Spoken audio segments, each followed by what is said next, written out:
Graça e paz, meus irmãos, mais uma vez reunidos, agora para o nosso pequeno grupo das quartas-feiras. Louvamos a Deus que Ele tem nos concedido a tecnologia, mas também rogamos a Ele que Ele abrevie esses dias, que nós possamos não só estar desfrutando juntos da palavra do Senhor, bem como também da presença um dos outros em comunhão. Meus amados irmãos, como os amados bem sabem, esse estudo está sendo gravado, mas os irmãos podem estar interagindo aqui no chat do YouTube, bem como também do nosso grupo de WhatsApp. Estejamos também em oração uns pelos outros, na certeza de que o nosso Deus ouve nossas orações. Meus amados irmãos, nós estamos neste segundo semestre intercalando estudos no nosso grupo. Nós estamos fazendo isso com a carta do apóstolo Paulo aos Efésios, com o segundo livro do Saltério, e bem como também com o profeta menor, o profeta Oséias. E para hoje nós temos o Salmo de número 45, Salmo de número 45, um salmo messiânico, e nós vamos então estudar, como sempre fazemos, verso a verso, compreendendo o Salmo, mas antes vamos ter uma breve oração, pedindo ao Senhor, suplicando ao Senhor, que Ele nos ilumine para o entendimento da sua palavra. Oremos ao Senhor. Pai, muito obrigado, porque mais uma vez nós nos reunimos para ouvir a tua voz, para sermos instruídos, Senhor, na tua palavra. Ó Pai, abençoa cada irmão, cada família, que o Senhor esteja, ó Deus, nutrindo, alimentando os amados com a tua santa palavra e os iluminando através do teu Espírito para a compreensão, para o entendimento qual seja a boa, perfeita e agradável vontade do Senhor. É assim que nós oramos. Em nome e por amor de Jesus Cristo, nós já agradecemos. Amém. Meus amados irmãos, certamente em nosso convívio social, uma das questões que mais abalam a sociedade chama-se relacionamento. É difícil se relacionar, seja no âmbito conjugal, seja no trabalho, seja na escola, seja na faculdade. Todo o relacionamento, ele gera, primeiramente, intimidade, a proximidade, mas também gera conflitos. E, nesse sentido, este salmo ele vem falar acerca de um relacionamento. Na verdade, de uma testificação de uma pessoa.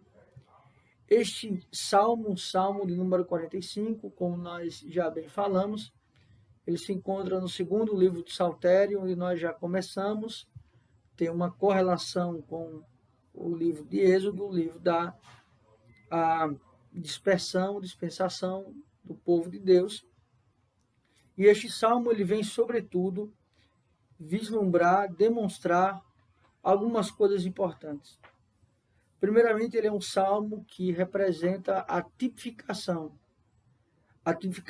do rei perfeito, a tipificação do reinado perfeito, e bem como também a tipificação do relacionamento perfeito entre o Senhor, entre Cristo e a sua igreja, entre o rei e a sua noiva, ou seja, o rei e a sua rainha. Então nós vamos observar que este salmo ele tem um sentido que nós já chamamos e já vimos muito isso, que é o masquil, ou seja, um salmo didático, um salmo que vem para ensinar, para instruir, mas também é um salmo composto para a adoração. Esse salmo também tem uma correlação com a descendência de Davi, e de forma imediata, tratando acerca de Salomão, e no seu sentido futuro, se tratando de Cristo. Esse salmo, então, vem tratar acerca de um rei se relacionando com a sua amada. E esta relação não é uma relação condicionante, que nós vamos observar que esta é uma relação, este é um ato, esta é uma ação do rei incondicional. Ou seja, ele cuida, ele zela, ele guerreia, ele ama a sua amada, independentemente de quem ela é. Quando nós chegamos na nossa Bíblia, a revista atualizada, ela vai didaticamente colocar o seguinte título: O ungido de Deus e a sua noiva. E então, no título ou no subtítulo, vai colocar ao mestre de canto segundo os relatos, e aí ele vai justamente trabalhar as melodias, os lírios, os filhos de Corá. Salmo didático, cântico de amor. Ou seja, esta melodia, os lírios, sendo então cantados os filhos de Corá, salmo didático, cântico de amor. E aí no sentido, né, quando se coloca esta, vamos dizer assim, esse subtítulo, aí ele fala deste cântico de amor, não é o sentido deste amor helênico, ou a concepção de uma ideia de sentimento, mas é sobretudo uma correlação de ação, ou seja, não é algo que se sente propriamente, não é algo sensorial, mas é algo de ação. Então ele vai começar o salmo dizendo da seguinte forma: de boas palavras transborda meu coração, ao rei consagro o que compus. A minha língua é como a pena de habilidoso escritor. Ou seja, aqui então é uma introdução ao Salmo, e provavelmente aqui é um profeta escrevendo, enquanto tem uma correlação com Salomão, não foi o próprio Salomão que escreveu, e não há também titulado esse Salmo para Davi, então possivelmente um profeta pode ter escrito este Salmo. Então ele se dirige, perceba que é uma saudação ao rei, consagro o que compus. A minha língua é como a pena de habilidoso escritor. Ou seja, aquilo que ele vai versar, falar sobre o rei, é aquilo que então, como um habilidoso escritor, pudesse transcrever em linhas.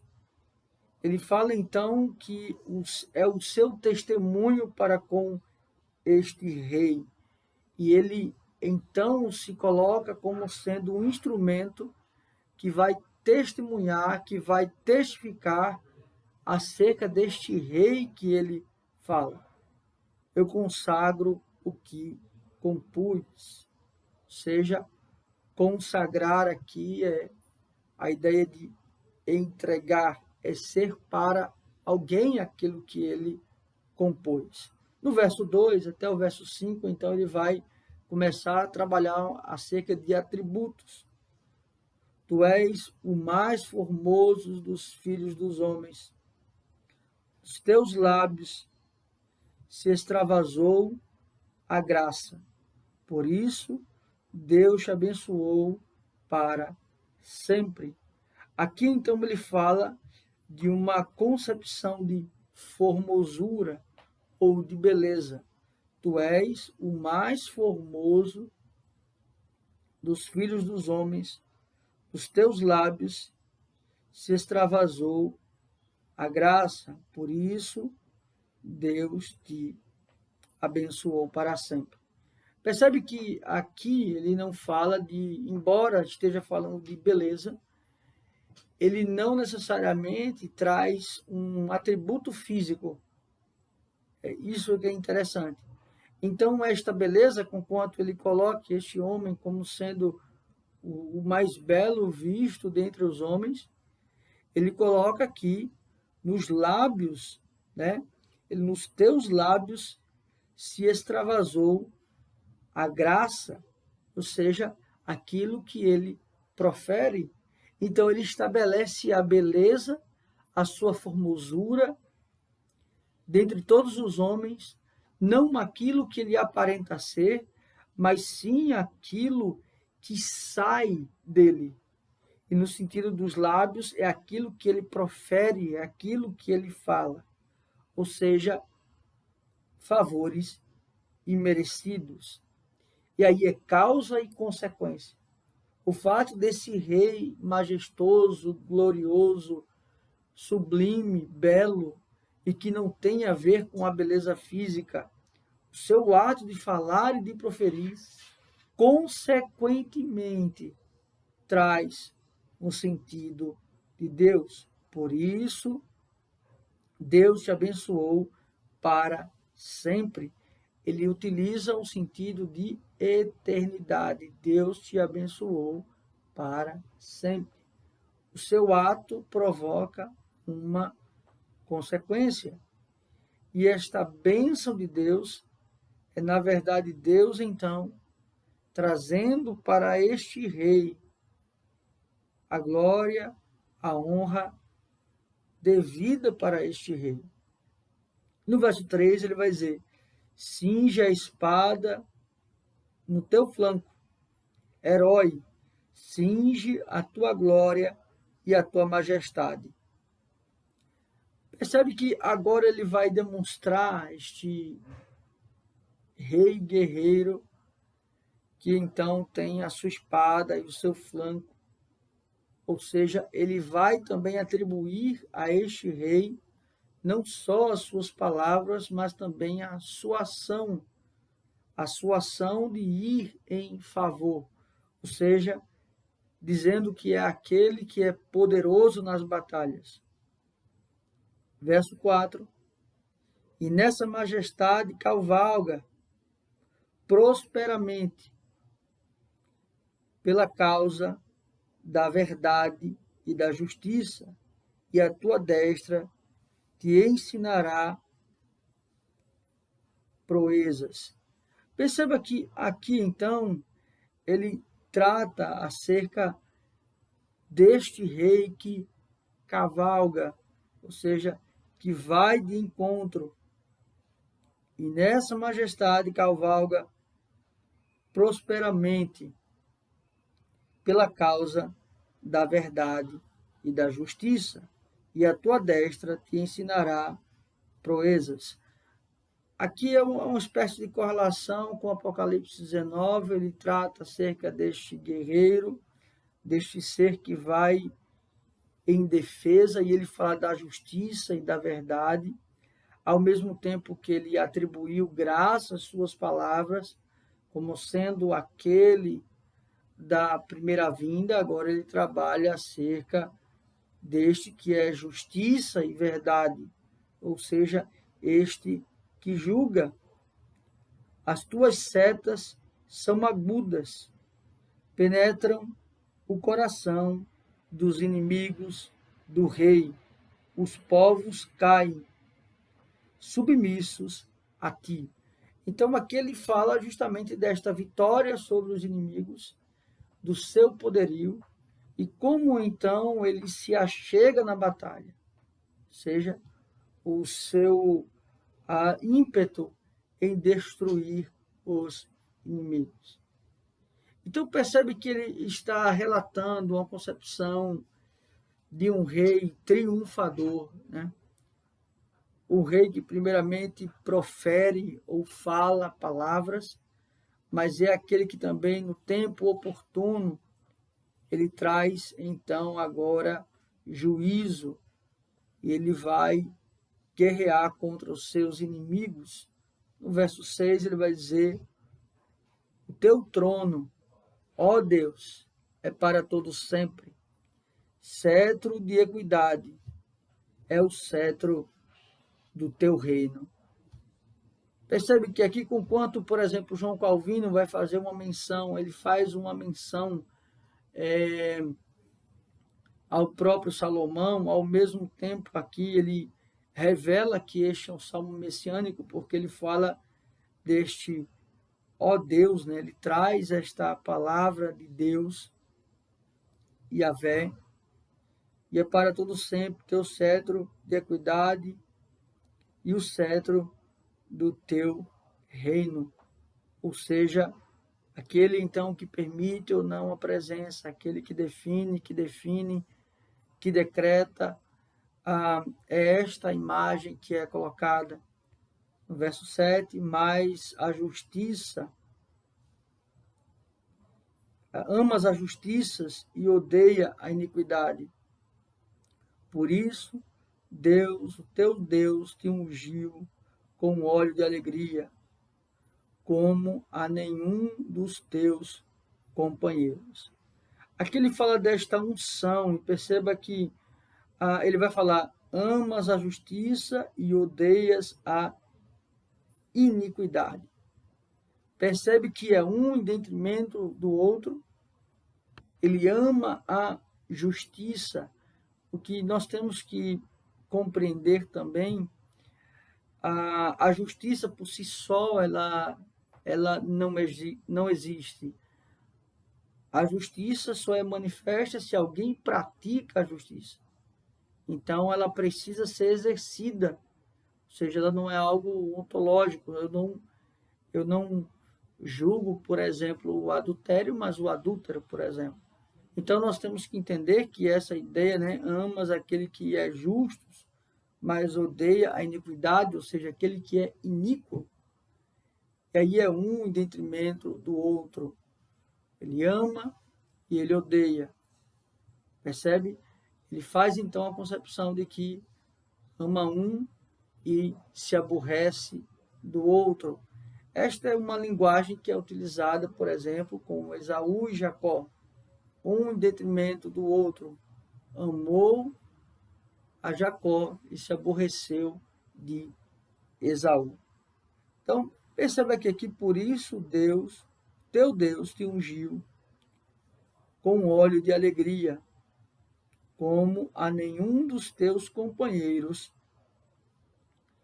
Essa unção aqui deste rei e a tipificação de Cristo não é simplesmente ele sendo coroado, e aqui é importante, como foi o caso de Davi, ou como foi o caso de Saul, há uma unção no sentido de uma função, ou de uma autoridade, de um reino terreno. Mas essa unção aqui tem a ver com autoridade, mas tem a ver também com ele ser ungido como um rei eterno, um governador eterno, diferentemente de qualquer outro homem, embora ele tenha vindo de forma humana. Ele vai dizer no verso 8, todas as tuas vestes recendem a mirra, aleões e cássia, de palácios de marfim, ressoam instrumentos de cordas que te alegram. Aqui ele fala das vestes e nós vamos sempre compreender que a concepção das vestes, principalmente no Antigo Testamento, é para demonstrar sempre algo didático, né? Algo pomposo, algo majestoso. E cada vez mais que a progressão desta revelação, ela vai se intensificando, estes símbolos, esta majestade, este ouro, estas questões reluzentes, elas vão se esvaindo e você vai tendo algo muito mais simples, algo muito mais singelo, e ele trabalha nesse sentido. Aqui, no finalzinho, ele fala de uma concepção de adoração, ou seja, este rei sendo adorado. Verso 9, ele vai dizer: filhas de reis se encontram entre as tuas damas de honra.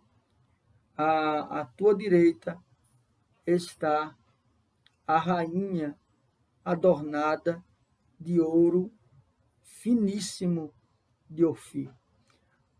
Aqui não é, isso é importante, aqui não é Deus se gloriando ou falando em relação, por exemplo, a Salomão, das suas concubinas. Aqui não é, então, um favorecimento à poligamia. Isto é importante ser dito. Aqui então quer retratar que havia uma prática no Antigo Testamento e que não necessariamente o próprio Deus ele ordena a poligamia, mas o fato aqui é o cuidado deste rei, até mesmo com estas outras mulheres, ou com várias mulheres, ele não deixava faltar nada para estas mulheres. Então, o fato aqui não é o favorecimento da poligamia, mas é dizendo, então, do zelo deste rei para com aqueles que estão debaixo do seu senhorio, para aqueles que estão debaixo do seu cuidado. Ele vai dizer, à tua direita, né, ou à destra, está a rainha adornada de ouro, finíssimo de Ofir. Ou seja, ela então ela é cuidada e é dada a ela tudo aquilo que é precioso, tudo aquilo que é ostentado, vamos dizer assim. No verso 10, ele diz assim: ouve, filha, vê, dá atenção, esquece o teu povo e a casa do teu pai. Aqui é uma correlação, por exemplo, com o próprio Salomão, que tem como esposa uma egípcia. E nesse sentido aqui, o que é importante, mais uma vez, não é o Senhor trazendo a concepção de que é possível haver casamento misto. Não é o Senhor dizendo que um crente pode se casar com um descrente. A ideia do texto não é essa, mas a ideia do texto é que a salvação alcança aqueles que não são de fato israelitas. Ou seja, ele fala desta rainha que, embora não sendo hebreia, ela sendo egípcia, ela teria que deixar o seu povo e agora adorar ao Deus único e verdadeiro. Então perceba que aqui é uma concepção de que há uma conversão. O próprio pai da fé, Abraão, ele não descende de um povo ou do povo hebreu, muito pelo contrário, ele vem do povo idólatra. Ele mesmo funda essa nação. Então, ele vem da terra de Ur dos Caldeus. Ou seja, ele tem uma prática justamente politeísta. E então Deus o chama. Então, a concepção aqui é justamente que a salvação, a conversão, a adoração ao único e verdadeiro Deus não está em uma nação terrena, física, mas ela está em um povo que o próprio Deus escolheu. Seja branco, seja negro, seja rico, seja pobre, seja brasileiro, seja argentino, seja inglês, seja francês, percebe? Então não é uma nação terrena. Verso 11 vai dizer, então o rei cobiçará a tua formosura, pois ele é o teu Senhor. Inclina-te perante ele. A ti virá a filha de Tiro, trazendo donativos. Os mais ricos do povo te pedirão favores. Aqui ele fala desta relação e como o rei então vai trazer esta esposa do verso 3 em diante. Nós vamos ver então agora ele relatando acerca desta rainha. Tua formosura é a filha do rei, e no interior do palácio a sua vestidura é recamada de ouro. Percebe que aqui então ele fala deste cuidado deste rei e trazendo a concepção de ouro, de tudo aquilo que é brilhante, de tudo aquilo que é reluzente, de tudo aquilo que é valioso. A concepção em retratar seja as vestes desta rainha, ou as suas joias, enfim, é dizer o quanto ela é preciosa e valiosa. E perceba que não é a essência da rainha, mas é o zelo do rei, o amor do rei. Então, esta é a relação que o texto tipifica, esta união mística entre Cristo e a igreja, apesar da igreja, apesar de mim, apesar de você, Cristo nos ama. Somos preciosos para Ele. Ele é o nosso noivo, somos a sua noiva. E apesar de nós, Ele ainda assim cuida de nós. Verso 14, ele vai dizer: em rompagens bordadas, conduzem-na perante o rei. As virgens, suas companheiras, que a seguem, serão trazidas à sua presença. Aqui é uma concepção realmente de cuidado, né? Ele sempre vai falando desta ideia da permissão de Deus para a recebimento, né, desta rainha. Verso do número 15: serão dirigidas com alegria e regozijo, entrarão no palácio do rei.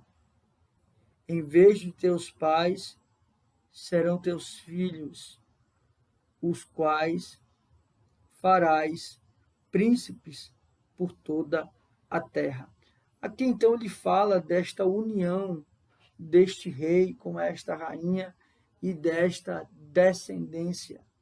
Aqui justamente ele fala desta união de Cristo com a sua igreja e bem como também a responsabilidade, o privilégio de também formarmos descendentes, aqueles que são da descendência de Cristo, aqueles que então continuarão a caminhada e a obra do Evangelho. Verso 17, para finalizar: o teu nome eu farei celebrado de geração a geração, e assim os povos te louvarão para todo o sempre. E assim os povos te louvarão para todo o sempre. Percebe então esta dinastia, essa descendência? Os povos o louvarão para sempre, ou seja, a finalidade, glorificar a Deus e se alegrar nele para sempre. A concepção de que não é simplesmente uma vida aos pés do Senhor, mas é uma vida vivida para a glória e para a proclamação do seu nome. Meus amados irmãos, nós falamos acerca de relações ou de relacionamento. As relações, elas não findam em si mesmas. A finalidade não são elas mesmas, mas a finalidade das relações é sempre a glória de Deus. Seja o casamento, ele está para a glória de Deus. Seja nas minhas relações, faculdade ou trabalho, ela está para a glória de Deus. As relações, então, elas perduram não por conta de, mas apesar de. Ou seja, eu caminho com as pessoas, eu convivo com as pessoas, muitas vezes apesar das próprias pessoas. E é neste sentido que nosso Senhor Jesus Cristo faz conosco. Apesar de nós, Ele caminha conosco, Ele nos salvou, Ele nos libertou, Ele nos purificou, Ele morreu por nós, ressuscitou para a honra e glória de Deus. Percebe? Este é o Rei perfeito, este é o reino perfeito, e é por isso que damos glória a Deus, a Ele toda a honra, glória, louvor e adoração. Meus amados irmãos, que Deus os abençoe, que Deus os faça compreender as verdades do Senhor e que possamos sempre pensar Não existe reinado ou governo perfeito nesta terra. Nenhum presidente, ou ministro, ou monarca desta terra, ele tem aspecto redentivo. O único rei, redentor e salvador, aquele que é perfeito, é o nosso Senhor Jesus Cristo. Que Deus abençoe. Vamos orar encerrando esse momento. Pai, muito obrigado, ó Deus, por tuas verdades, por tua palavra.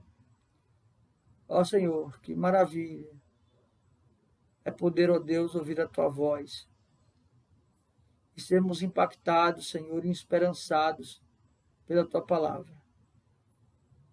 Ó, o Senhor é o Rei sublime, o Senhor é o Rei da glória. Obrigado, Pai, porque apesar da tua noiva, que somos nós, o Senhor ainda assim supre as nossas necessidades, caminha conosco e nos purifica, Senhor, de toda injustiça. Obrigado, Pai, por tão sublime amor, por tão sublime graça. É assim que nós oramos. Em nome de Cristo, nós já agradecemos. Amém. Que Deus assim os abençoe, meus amados irmãos.